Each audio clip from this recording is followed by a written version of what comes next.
All right, hey there, AP Europeans.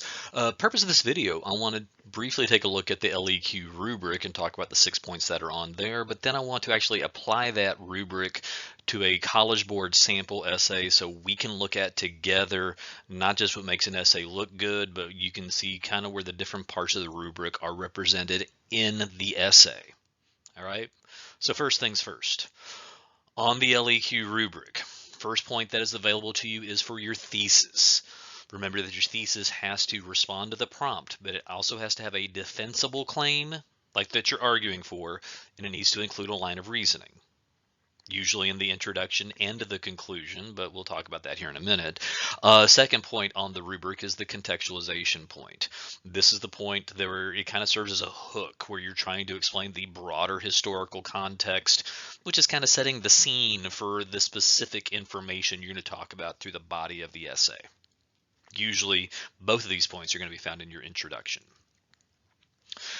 Point number 3 on this gets us into evidence. Remember, you can get an evidence point just for having specific, relevant, on-topic examples of information. According to the new rubric here in 2023, you only need a couple of these as you go through it, but we'll see here in a second that you probably want more than just 2 examples. You can get a second evidence point if you take this specific, relevant, on-topic evidence you've got, and if you use it to support your thesis with a little bit of commentary, well, then good things can happen and get an additional point out of this. And then finally, the last category, this is the analysis point. The first point is you earn this first point in analysis for just showing a historical reasoning skill or thought process through comparison or causation, or showing continuity and change over time. Remember, that's what CCOT stands for.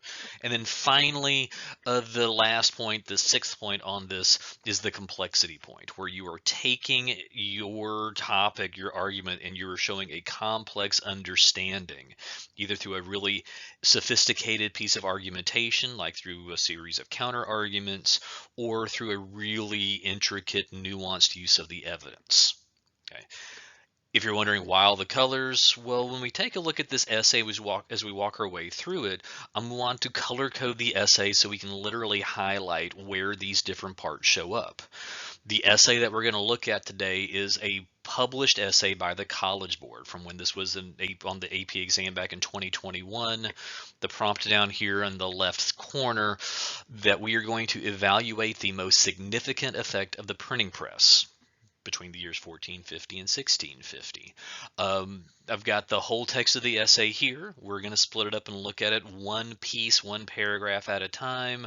But at some point, you might want to be on the pause button so you can kind of read through what's being said in here, because, well, I think that's just going to be useful for you. All right? Well, let's get to it. All right, so here in this first introduction paragraph, the essay starts off like I think most essays would normally start. It starts with a setup of the time frame, and from those first words where it says prior to the 16th century, this is a sign that this is letting us know the contextualization. This is setting up the time period, not actually what's going on between 1450 and 1650, but a lot of times your context, you want to focus on the just before the time period of the prompt. So it's like this is really kind of setting the scene for what's going on altogether. And at the end of this intro paragraph, you get a thesis statement. Thesis statement here has a very clear claim that they're making that the most significant let's try it again. The most significant effect of the printing press is the spread of Protestant ideals. That is a claim, but then we get like 2 thoughts in the line of reasoning that are setting up body paragraphs. So based on this, I am expecting to see, and I'm going to get 1 paragraph on religious upheaval and 1 paragraph on political upheaval. This is a pretty good, rock solid intro paragraph.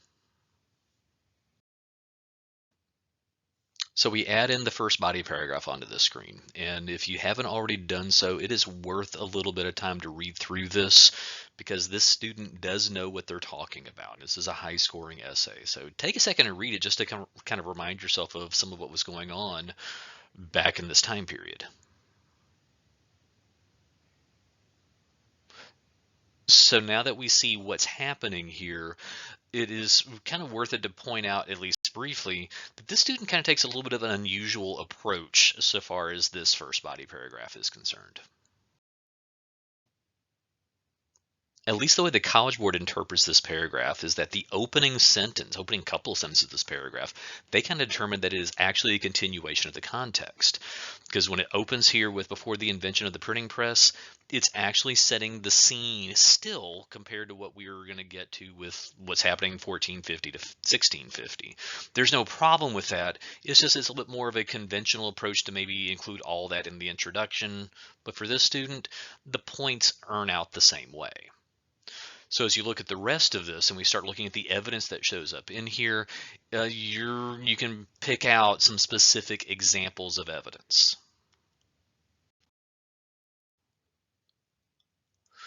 Because they mention Luther and the 95 Theses and Calvinism and Anabaptism and the Presbyterians, and it's like they're just kind of like the name dropping in here.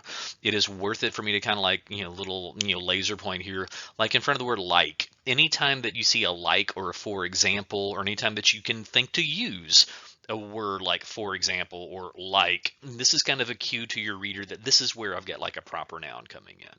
It's also a good cue for you to make sure that you are doing that occasionally so you can be sure to mention some proper nouns and get evidence on topic. Technically speaking, this is enough evidence here to be able to earn that on topic evidence point. So like this is pretty good.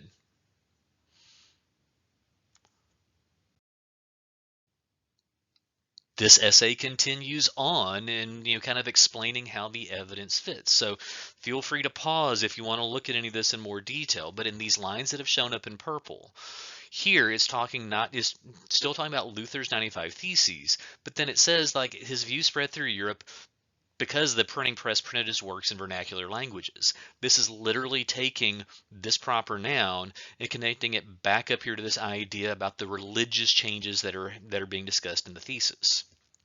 Same thing happens down here towards the end of this paragraph, where these other religious groups, that they are dependent on the printing press in order to have any kind of significant impact.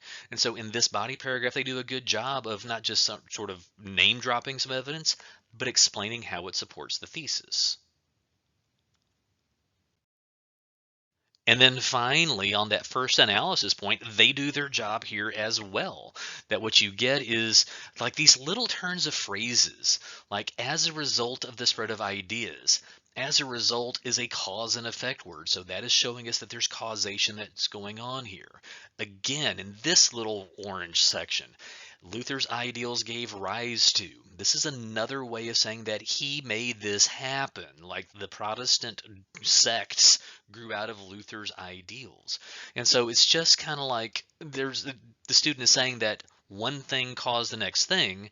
They're just kind of mixing up the terminology that they're using to, well, prove that point.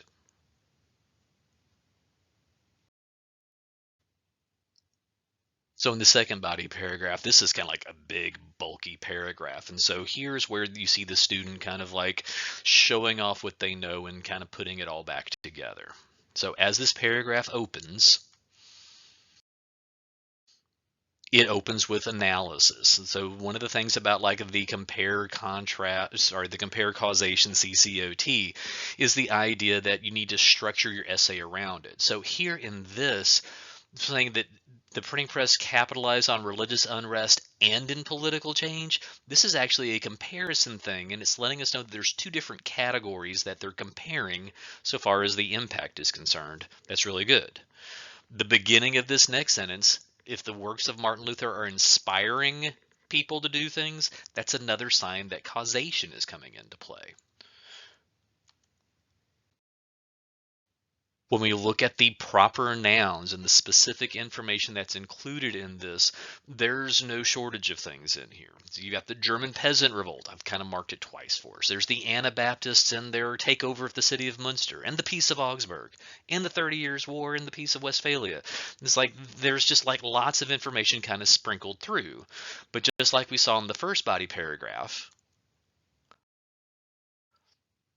this body paragraph also includes phrases and sentences that are taking the proper noun specific on topic information and explaining what it has to do with the thesis. So here in the purple, I'm trying to highlight the spots where you're getting commentary to explain how this evidence is kind of helping to prove the point that the whole essay is arguing for. And then finally here at the bottom of it, sorry, and then finally here at the bottom of it, I think the audio cut out for me for a second, you get like one more example of a causation phrase, because where it says, this is ushering in an era, it caused an era of political wars fought over the balance of power. So this is like, just really sophisticated so far as how all this goes. It is true, this essay maybe would have gotten 4 points, maybe 5 points just from that, from the first 2 paragraphs, but this paragraph sets things up to be really strong all the way throughout.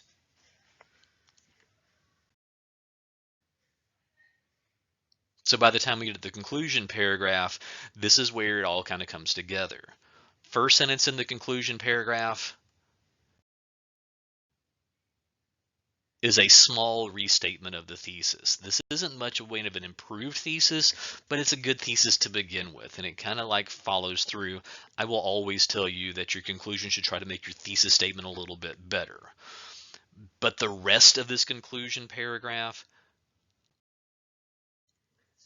this is where the analysis and the complexity really starts to come through, because the complexity here, they're pointing it out to us in 2 ways.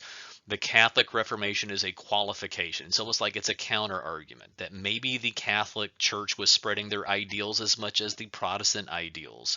But then the argument kind of goes through and it says here that that the Protestant Reformation had already seen its influence thanks to the printing press, and that the idea of banning these books or the degree of papal control here, it's too late to do anything about it.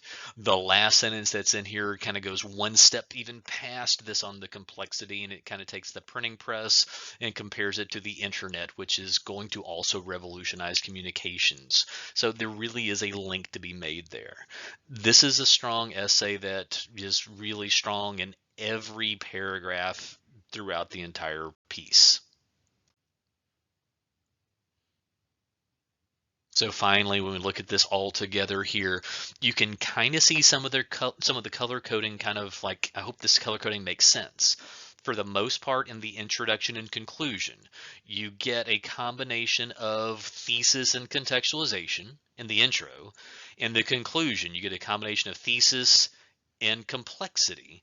And then in the body paragraphs, it really is kind of a mixture throughout of the evidence and the commentary to support your thesis and the analysis that's kind of showing the causation.